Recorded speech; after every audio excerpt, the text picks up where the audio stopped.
नगर परिषदेच्या निवडणुकीसाठी उभे असलेले उमेदवारांचे चिन्ह वाटप आज निवडणूक निर्णय अधिकारी यांनी केलं।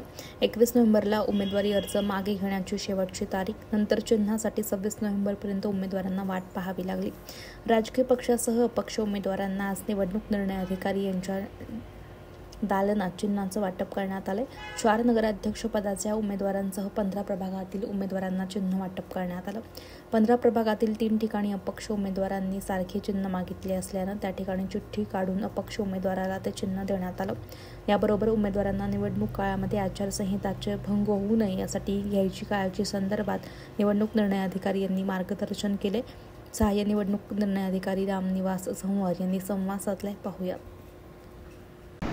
माननीय राज्य निवडणूक आयोगाच्या निर्देशानुसार आज आपण सर्व राजकीय पक्ष किंवा इतर जे अपक्ष उमेदवार आहेत त्यांना चोपडा सार्वत्रिक नगर परिषद निवडणूकच्या अनुषंगाने जे चिन्ह वाटप केलेलं आहे। यावेळी आपल्याला 3 ठिकाणी सोडतीद्वारे चिन्ह वाटप करावं लागलं आणि एकूण सर्व 15 प्रभागाच्या सर्व जागांचं चिन्ह वाटप या ठिकाणी करण्यात आलेलं आहे आणि ही प्रक्रिया अतिशय शांततेत पार पडली।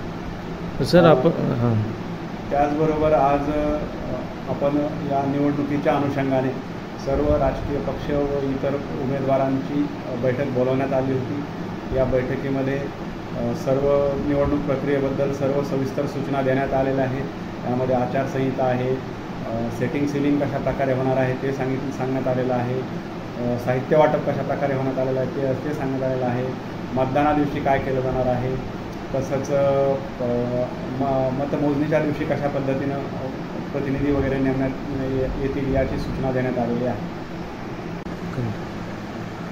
उमेदवारांची नावे आणि चिन्ह याची सविस्तर यादी थोड्याच वेळात प्रकाशित केली जाईल आणि सर्व उमेदवारांना याबाबत माहिती दिली जाईल।